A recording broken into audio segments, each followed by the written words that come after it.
Good morning, students. How are you? Welcome to all of you in physics online class.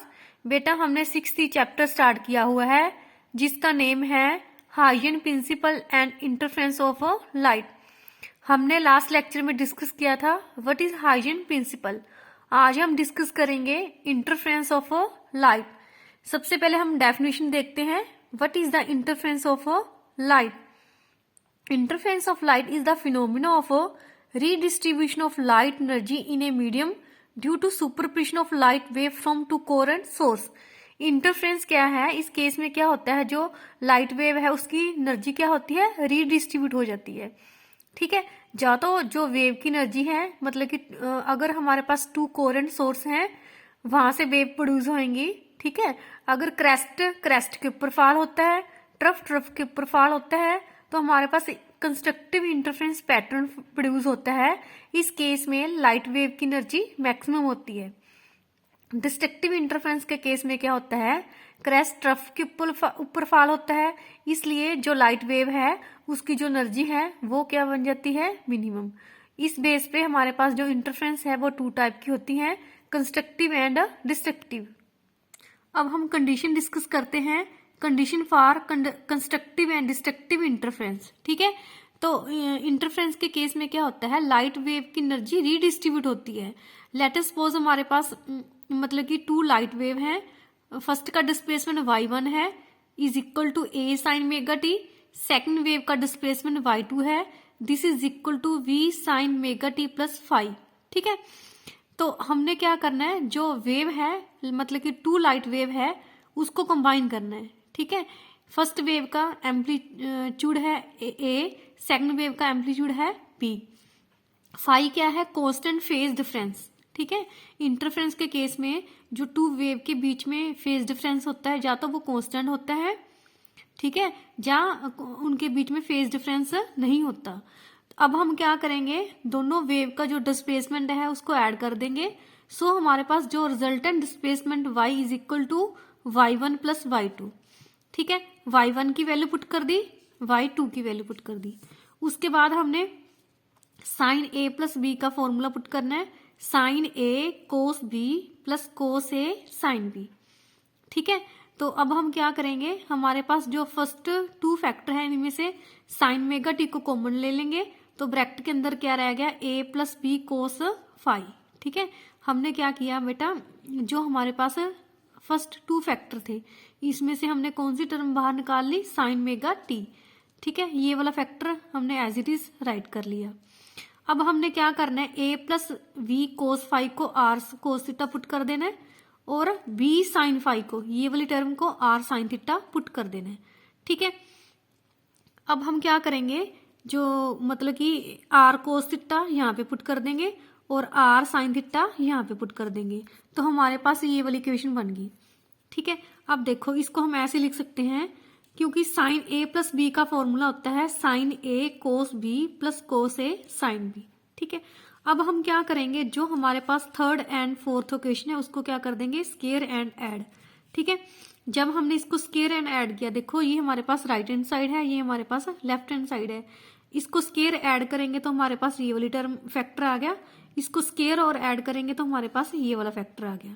ठीक है, अब हमने क्या करना है, इसको स्केयर को ओपन करना है. ठीक है, a का स्केयर प्लस b का square plus 2ab cos theta. ठीक है, मतलब कि a प्लस b का स्केयर का फॉर्मूला होता है a square plus b square plus 2ab. ठीक है, तो हमने यहाँ पे कोस 5 लगाया क्योंकि यहाँ पे सेकंड फैक्टर के साथ कोस एंगल इंक्लूड है.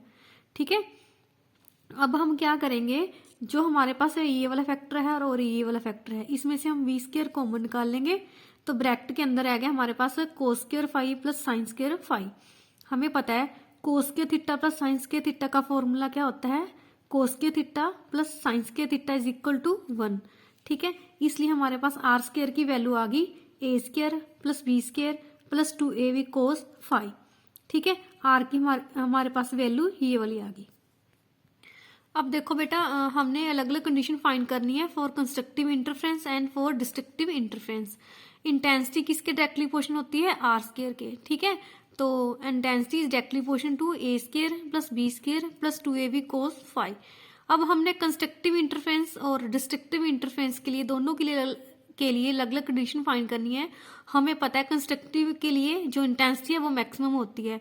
मैक्सिमम क्यों होती है? क्योंकि कंस्ट्रक्टिव इंटरफेरेंस के केस में क्रेस्ट के ऊपर फॉल होता है या ट्रफ के ऊपर फॉल होता है। ठीक है, तो इस केस में हमारे पास कोस फाई की वैल्यू क्या आनी चाहिए? मैक्सिमम। ठीक है, मैक्सिमम कब आएगी? जब कोस फाई की वैल्यू क्या होगी? +1। ठीक है, तो देखो जब मतलब कि फाई की वैल्यू क्या होगी? 2n पाई।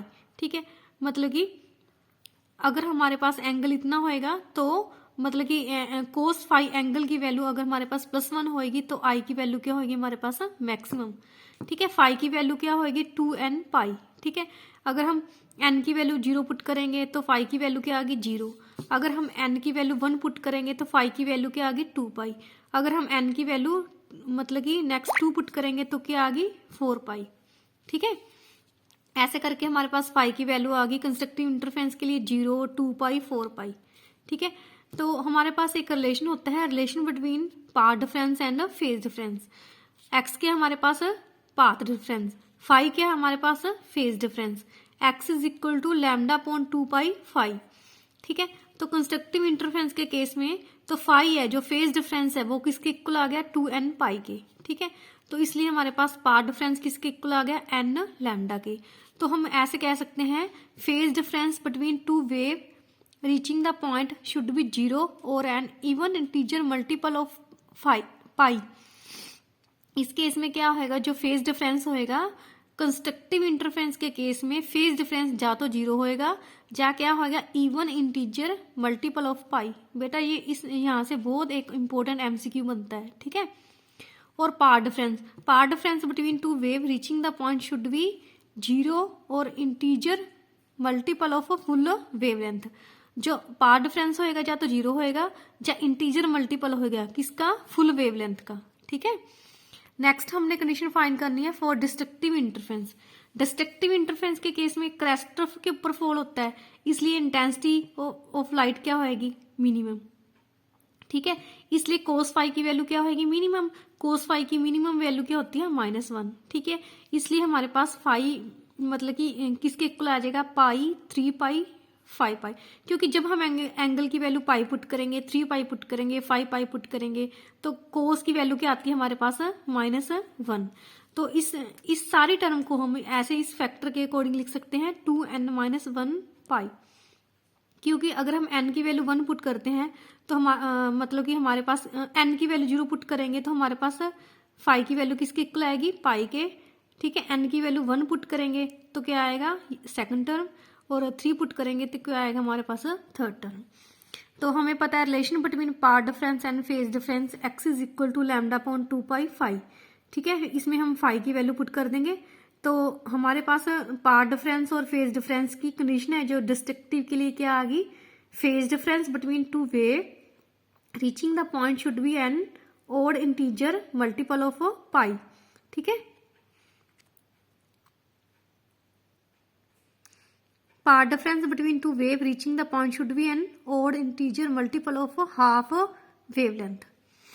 ओके स्टूडेंट्स, आज जो हमने टॉपिक डिस्कस किया उसका नेम है interference of light. Interference of light का मतलब होता है जो उसमें light wave two coherent source से प्रोड्यूस होते हैं उसकी एनर्जी रीडिस्ट्रीब्यूट हो जाती है। रीडिस्ट्रीब्यूट का मतलब या तो मैक्सिमम हो जाएगी या मिनिमम। उस केस के अकॉर्डिंग हम इंटरफेरेंस को 2 पार्ट्स में डिवाइड कर सकते हैं, constructive and destructive. Okay students, आपने अच्छे अच्छे नोट्स बनाने हैं। कोई भी प्रॉब्लम हो तो मेरे साथ कंसर्न करना है। Okay, thank you, have a nice day.